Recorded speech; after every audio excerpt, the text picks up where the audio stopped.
2026-yil 1-yanvardan boshlab paxta va g'alladan tashqari qishloq xo'jaligi mahsulotlarini realizatsiya qilishda 0% qo'shilgan qiymat solig'i stavkasi joriy etildi. Soliq qonunchiligidagi mazkur o'zgarishni batafsil tushuntirish maqsadida Farg'ona viloyati soliq boshqarmasi xodimlari Quvasoy shahrida joylashgan Quvasoy naslli parranda mas'uliyat cheklangan jamiyatida bo'ldilar. Korxonada 200 ming bosh parranda, tuxum, 150 ming bosh parranda go'sht yo'nalishida parvarish qilinadi. Natijada yiliga 60 million dona tuxum hamda 3 ming tonna go'sht yetkazib berilmoqda. Soliq xodimlari tadbirkorlik faoliyati bilan yaqindan tanishib, qonunchilikdagi o'zgarish imtiyozlarini batafsil tushuntirdilar.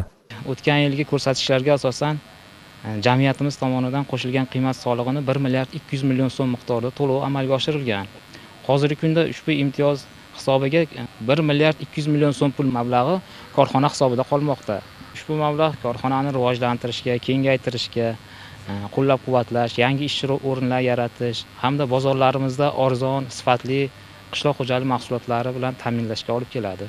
Prezidentimizning qishloq xo'jaligi sohasida qo'shilgan qiymat solig'ini hisoblashning soddalashtirilgan tartibini joriy etish chora-tadbirlari to'g'risidagi farmoni tadbirkorlik subyektlarining aylanma mablag'lari o'sishiga olib keladi hamda qishloq xo'jaligi ishlab chiqaruvchilarining yashirin iqtisodiyotdan chiqishi uchun rag'bat yaratadi.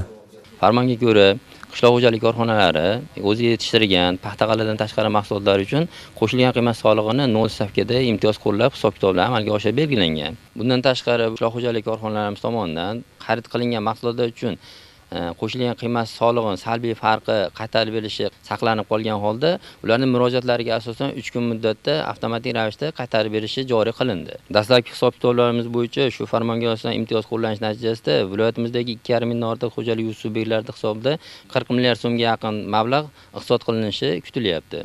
Muloqot davomida elektron hisob faktura yozish tartiblari ham tushuntirildi. Soliq qonunchiligidagi bu chora-tadbirlar agrar sektorini soyadan chiqarish, qo'shilgan qiymat solig'ini hisoblash va qaytarishning shaffof tizimini yaratish, qishloq xo'jaligida qonuniy savdoni rag'batlantirishga qaratilgan.